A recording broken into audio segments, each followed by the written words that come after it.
Human capital theory. What is it all about?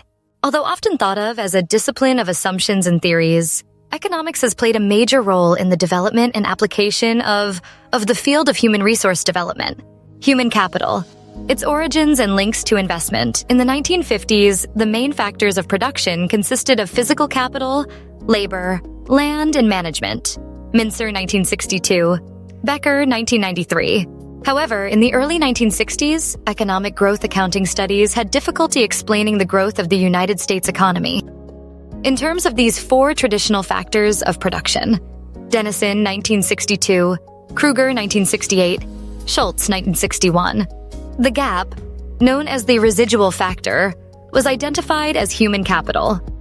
Schultz, 1961. Thus, capital became multidimensional in the economic literature of the 21st century and has been extended to include such terms as financial capital, organizational capital, intellectual capital, human capital, structural capital, relational capital, customer capital, social capital, innovation capital, and process capital.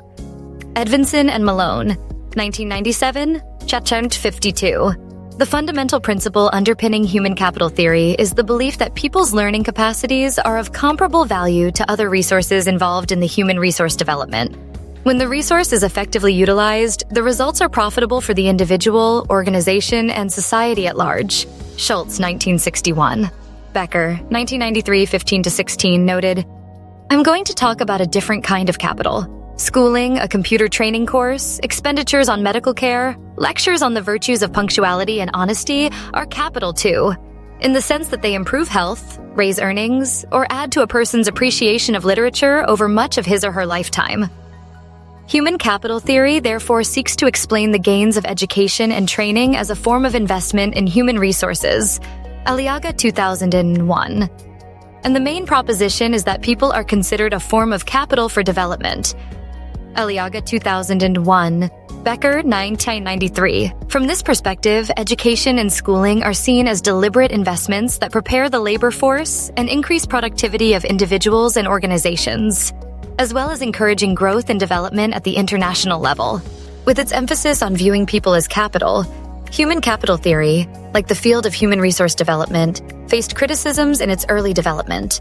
A McLean and McLean's 2001-10 definition of HRD as any process or activity that, either initially or over the long term, has the potential to develop adults' work-based knowledge, expertise, productivity, and satisfaction, whether for personal or group, team gain, or for the benefit of an organization, community, nation, or ultimately the whole of humanity.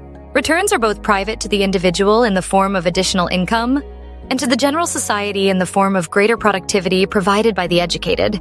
The economy with a larger total stock of human capital will experience a faster rate of growth. Schooling and training increase one's productivity and thus one's chances in a free market to obtain higher wages, and certainly increase the contribution to the social product. One's ability to learn, aptitude, imagination, creativity, and what is often called street smarts, savvy. How to get things done. Thus, HRD theory and practice should benefit immensely by having a clear understanding of the human capital theory and its emergence. No doubt there is risk in taking a bold position in favor of stakeholder interests, but the risk is greater in doing nothing. As seen in the definitions of human capital theory, investment in people through training and education has a direct and indirect impact on organizations, communities, and societies at large.